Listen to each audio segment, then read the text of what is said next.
الحسابات المعقدة بنكون مجردين تماما من كل انتماءات للنادي. همنا الوحيد وهم قناة أبو ظبي الرياضية هي إيصال فكرة أو معلومة فنية حقيقية خالصة نقية للمشاهد مثل ما هو لازم يتلقاها. صحيح. والمشاهد أعتقد أنه وصل لمرحلة متقدمة من الوعي الفني.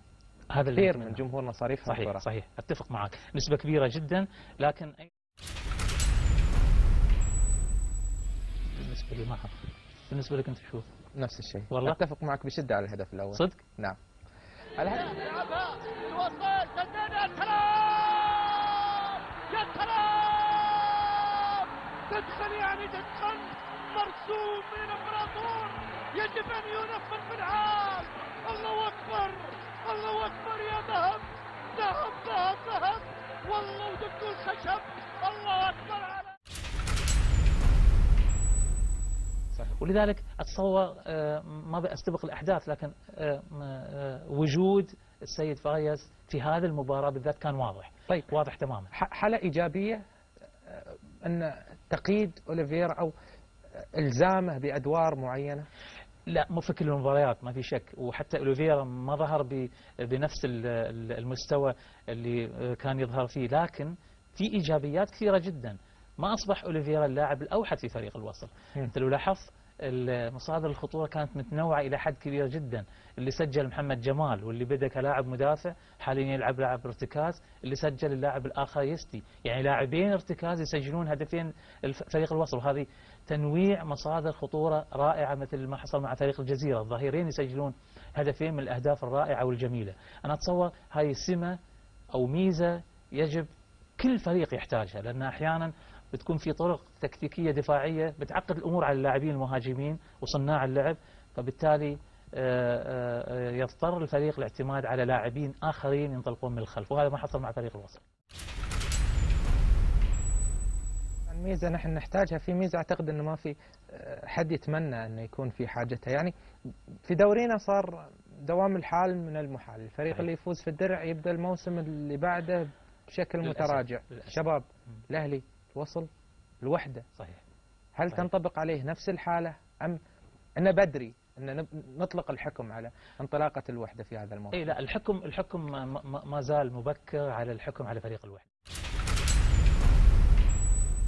تفضلت فيها كل الفرق اللي تحصل على بطولة الدوري تبدأ بداية هزيلة، وما نشاهد هذا الرغبة في الحصول على الدوري مرة أخرى ومرة يعني مرة ثانية ومرة ثالثة ومرة رابعة مثل ما يحصل في الدوريات يحصل مع الفرق الكبيرة. أتمنى أن هاي نتخلص منها، لكن فعلا هو عيب كبير جدا مع فرقنا.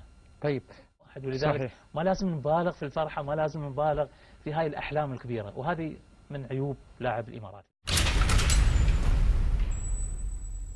أطلق هاي الالتزام، هاي الاحترافية في تنفيذ التعليمات في الملعب، والاحترافية أيضا في تعامل اللاعب مع نفسه كلاعب كرة قدم في تحضيره قبل المباراة وبعد المباراة. هاي غير موجودة. صحيح.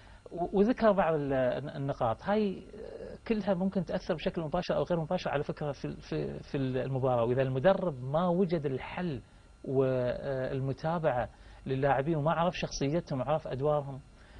الغريب في هالأمر كله أن حتى اللاعبين غير المحليين بدأوا ينجرفون مع العقلية للأسف، وهذه حالة تحط عليها علامة تعجب.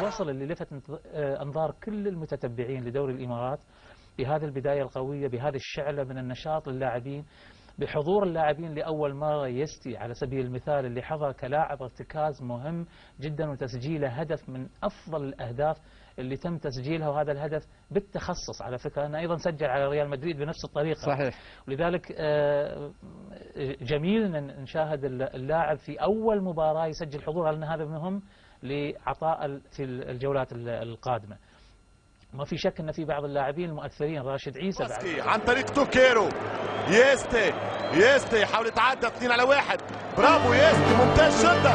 ولا احلى صار مارادونا ويتعادل يستي ويسجل امباتي. هدف ملعوب من يستي، عالمي يستي، عالمي يستي. هدف لهدف، ليس الوصول به الى اخر المطاف، الى الاحد القادم. شوف الكوره من يستي، صار مارادونا. مش ممكن تعديهم الكل، مش ممكن فسخهم الكل. لا تصور انه ما زلنا نحكيه على هشاشه للدفاع المدريدي الان في 2010 بعد الانتدابات وبعد العهد الثاني لبيريز. مش ممكن على هدف، ولكن هو احلى اهداف الجوله. هدف رائع جدا، هدف بطريقه. دوري الامارات بلاعبين، اتصور فياس من اول وهله تحس ان فريق الوصل داخل المباراه بقوه من اول 5 دقائق، على فكره من اول 5 دقائق. المدرب والكل اعتقد لو سمح لي ان الوحده ممكن يعود للمباراه، مع هذا ما اعطى فرصه. كم نسبه تاثير المدرب في المباراه؟ كثيره. اذا كان المدرب في بعض المدرب في فريق يخلق مدرب وفي مدرب يخلق فريق. انا اللي اشوف انه مع فريق الوصل الاثنين مع بعض. في مدرب يكمل فريق وفريق يشيل المدرب. بالضبط.